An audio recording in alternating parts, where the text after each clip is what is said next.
John met my wife, Janie, through a mutual friend. He and Janie got along well and began spending time together regularly. John never really threatened me. He was always pleasant and polite, but when you're entertaining someone else's wife, you tend to be wary.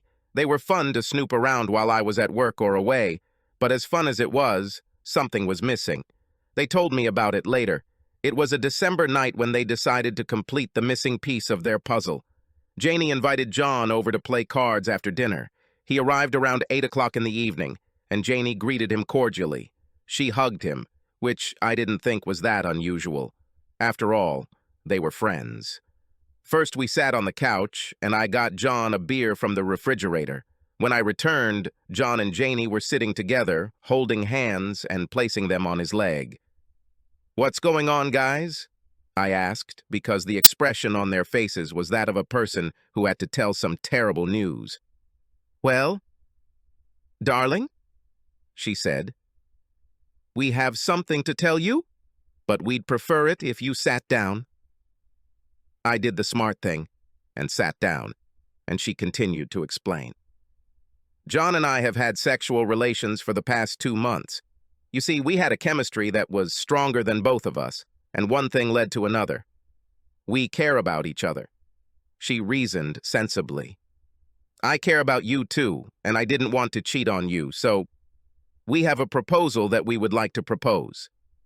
John picked up where Janie left off. "You see, we can't stop dating. There's too much to ignore, but we wanted to make sure you were a part of our little date. We will continue to have sex regularly, but you will be there with us, watching. Maybe lend a helping hand here or there," he said, smiling. Janie continued, "Actually, this will be a lot of fun for you. I looked at your search history, and I know you like cuckolding videos." She rolled her eyes when I got embarrassed. "I saw the history on your browser, and you're constantly searching for cuckold relationships, so I know deep down that's really what you want. Honestly, it will be better for our marriage, too." John started again. "So all we need from you is a signed document, a simple statement that all parties to a contract agree to these terms." I looked through the papers that Janie took out of her purse. Certain circumstances indicated that she and John were to be cleared of any wrongdoing if the agreement failed, and I decided to pursue divorce proceedings. Some clauses allowed various forms of physical contact, such as kissing, hugging, and even showering and sleeping together. I sat there with a dry mouth, not knowing what to say. Janie said she was right. "Look, I love you, but I also love John and what he can do for me. It's nothing personal, but the way he makes me feel is something I can't just quit. I know he feels the same about me." John nodded his head in agreement. "So, sign the contract, baby. From now on, everything will be exactly like this." What was I supposed to do? I certainly didn't want a divorce, but I had no idea how I would react to seeing Janie having sex with another man. I looked at the two of them again. Their hands were still clasped, but now on her hip. Janie looked at me seriously and said, "Maybe this will convince you to sign." I watched as she pulled John's face to hers and began to kiss him. He responded in kind and put his hand on her cheek.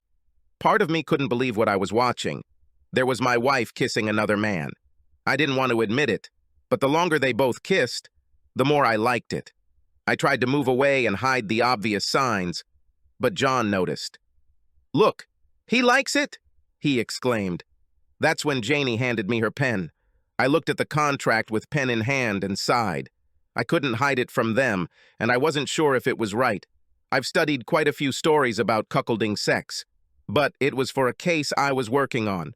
You see, I'm a private investigator, and I do a lot of divorce work, in addition to the security company I own. Obviously, I haven't done enough research. So I went into investigator mode, which I'm sure they didn't expect. I pulled out my miniature tape recorder and pressed the record button. Just to be clear, I would like to record our conversation to eliminate any future disagreements, just for my own peace of mind. You understand?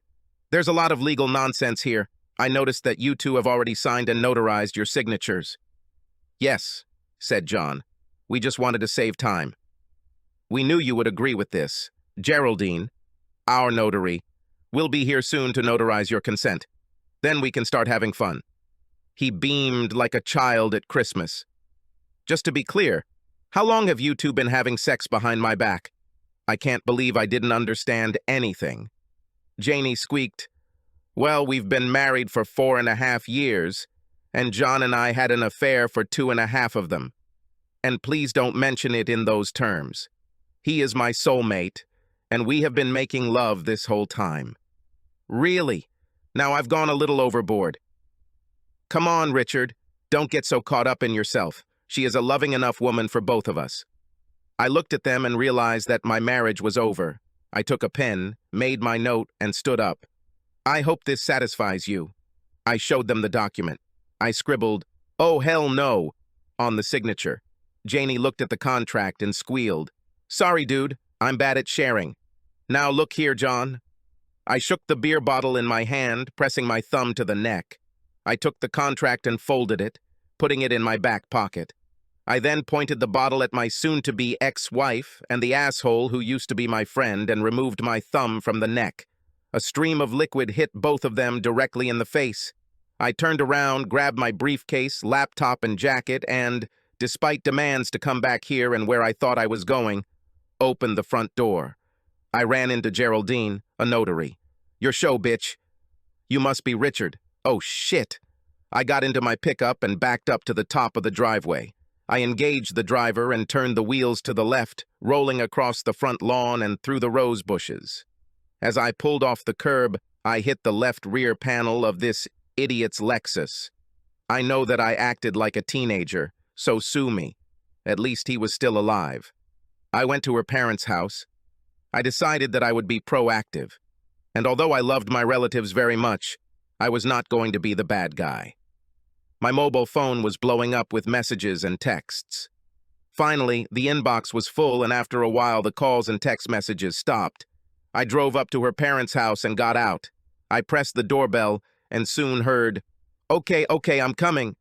The light came on the porch, and then I found myself face to face with her father. Judge Thomas Smith did not seem to be in the best of moods. "Richard, what are you doing here at this hour? And where is Janie?" "I don't know where the hell she is." Certainly not on this damn planet. My father-in-law and mother-in-law have always treated me with love and respect, even though they had a son in addition to my future ex-wife.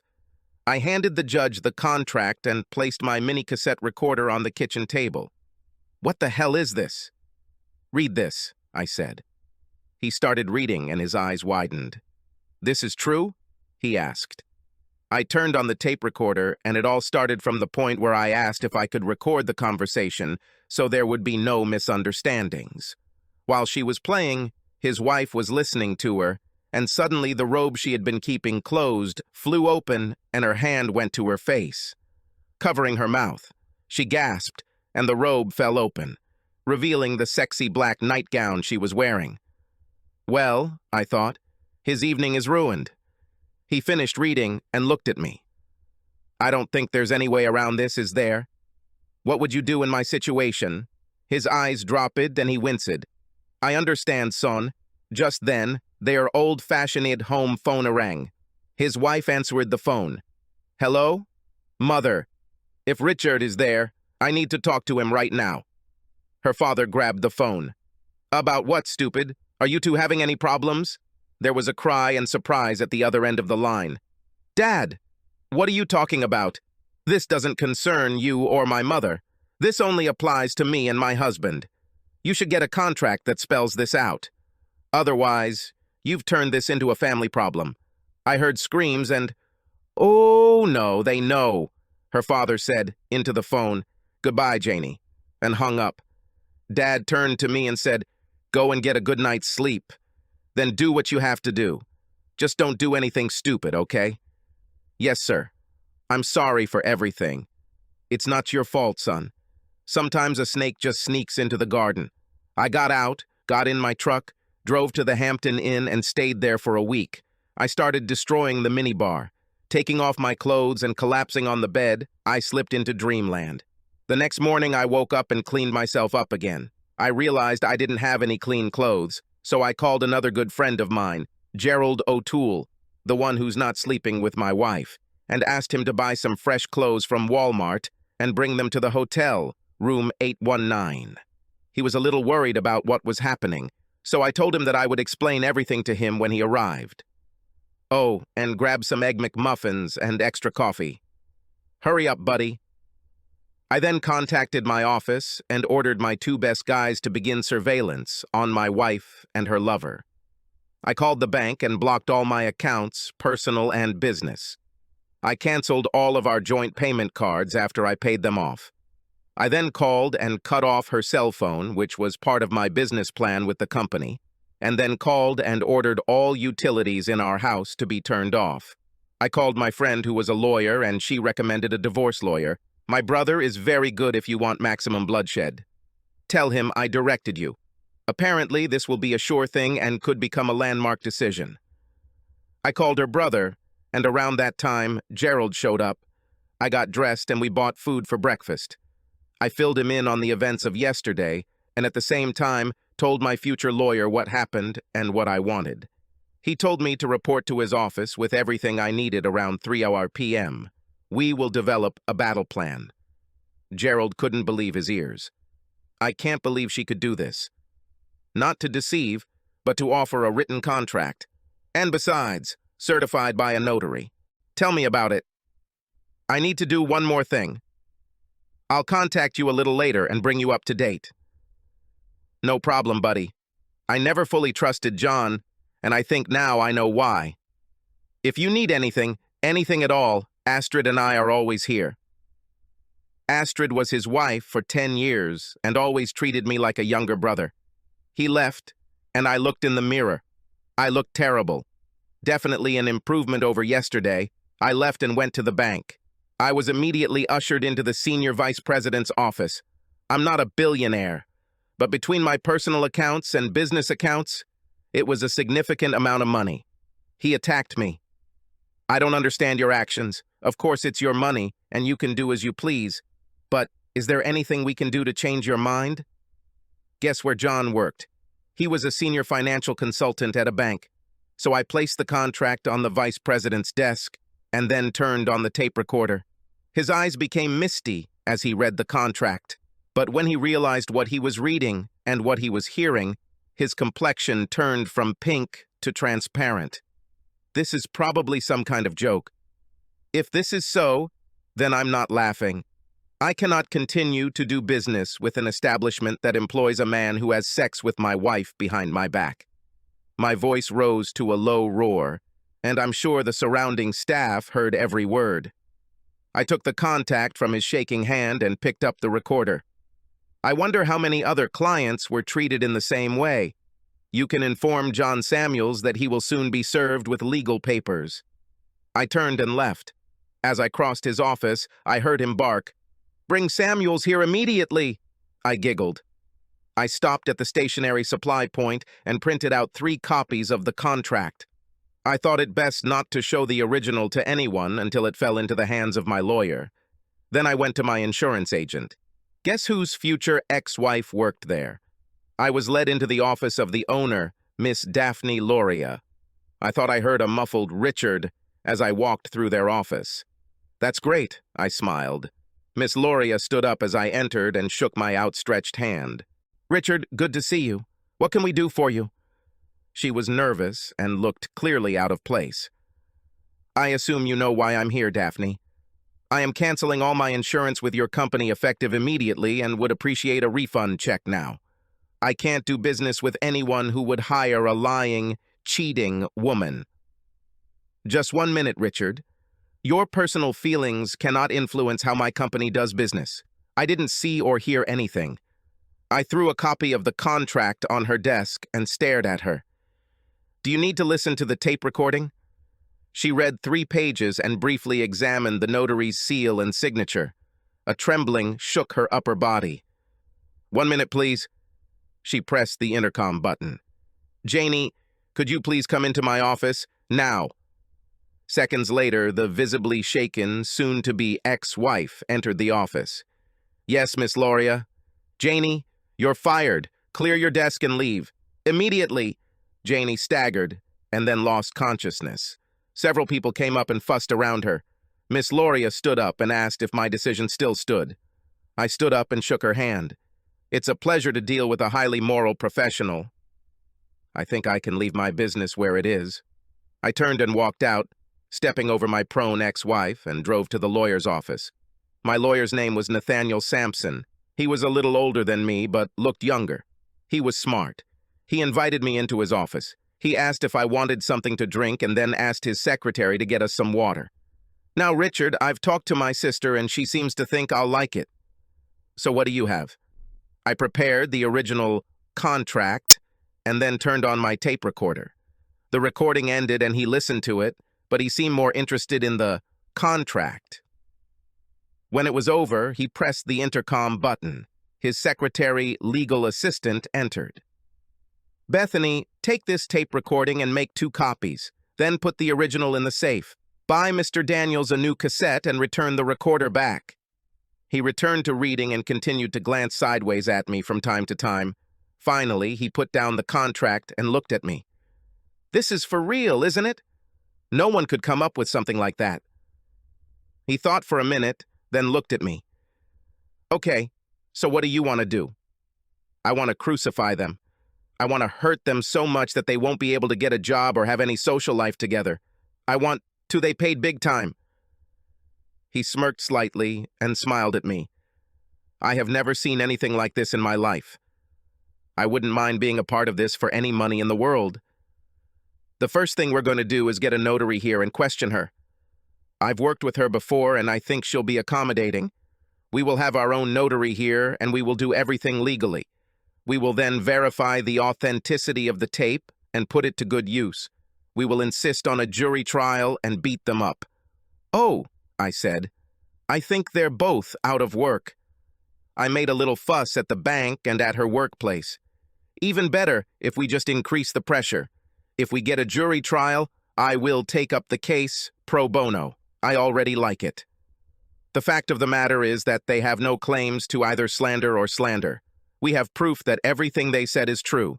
Until we deviate from the facts, they won't do a damn thing. We'll be able to do or say. Light slowly dawned in my mind. They buried themselves. We invited a notary, and when they told her everything, she attacked them. She testified that they wanted to have their cake and eat it too. Nathaniel made an appointment with the judge and presented our case. He shook his head and looked at me. I sympathize with you, Mr. Daniels. If I can, I will do everything in my power to make things right. But are you sure you want the jury to hear this? My lawyer intervened. Your Honor, my client wants maximum pain and suffering for the woman who is technically still his wife and the person she was communicating with. He wants their marriage to be dissolved and for her to leave the union with nothing. With absolutely nothing. Okay, counselor, prepare this and let's see if the other parties agree. We notified the other 2 and told them to sign the papers or hire a lawyer. They howled. They were almost broke due to their utilities being turned back on and due to the fact that they were unemployed. But she refused to sign, and he expected large compensation. They finally hired some crooks to represent their interests. They didn't mention the contract or the recording to her lawyer. We made an appointment at my lawyer's office. My lawyer checked the recording for time and authenticity of the audio. We were ready. They appeared at 11 a.m., leading her father. I was a little surprised and alarmed. I shouldn't have done this. Janie came up to me as if she was going to hug me. I fought back against her attacks and mocked my former friend. She started by saying that it was all a big misunderstanding and that I had brought holy hell down on both of them. They had both lost their jobs, were almost destitute, and had no prospects for the future. I executed a quitclaim deed and transferred the house to her. But having no money, they quickly went underwater. They tried to put it up for sale, but didn't have much luck. She wanted me back in her life, in her bed, and most of all, in her bank account. My lawyer answered the question with a question. Are you still dating Mr. Samuels? Her lawyer said that was not relevant to the discussion. They're just friends. With that, my lawyer pulled out a contract from his stack of documents and placed it in front of the guy. Let's try again. He stood facing Janie while her lawyer read the document. Are you still dating Mr. Samuels? She turned pale and almost lost consciousness. I don't think I want to answer this question. It's too personal. It's okay, Miss Farrell. You will be able to answer this under oath at trial. I became more and more complacent as I watched their lives fall apart. Her lawyer finished reading the contract, and he looked like he was about to get sick. Ty never didn't mention this before, he said. He contacted my lawyer. These are all rumors. You don't have such real evidence. That's when my lawyer pulled out a sworn statement from Miss Geraldine Schultz, their notary public. He gave this to the lawyer, and then a signed and notarized statement from me about what was said and what was demanded. Then he took out a tape recording. It is admissible in court because your clients knew it was happening and willingly agreed to it. My boyfriend pressed the play button, and their whole world collapsed. Their lawyer looked panicked. That's when her father, a judge, spoke up and sorted everything out. He slammed his hand down on the table and glared at her lawyer. That's enough, Janie. Mr. Hootie, you're fired. Janie, sign the form and get your head out of your ass. Samuels, I want you to leave tomorrow night. Please note that you are named as a co-defendant in the divorce suit. You better get legal representation before Richard rules against you. And Janie, I understand that you won't get anything out of this. I think that if you go to court, you will get even less. Your mother and I are disgusted by you and your behavior. Your brother refuses to bring his wife and children to our house as long as you remain there. So you better start looking for another place to stay. Samuels is your soulmate, and you chose him over your husband, so maybe things will work out for you too. I heard him whisper, I sincerely hope not. It turns out that Janie's parents were footing the bill for her legal representation, so she signed everything while Samuels jumped up and ran out of the room. He disappeared from the face of the earth. I have nothing to do with this. 3 months later, I was the only one sleeping in my bed, and I was a lonely man. Well, that was last night. The Jones sisters promised me that they would cheer me on tonight and all day tomorrow. Life is good. Subscribe to our channel so that your second chaff doesn't cheat on you, and go ahead and listen to the next story, because this story is nothing compared to the next one. If you're under 18, don't even think about listening to the next one.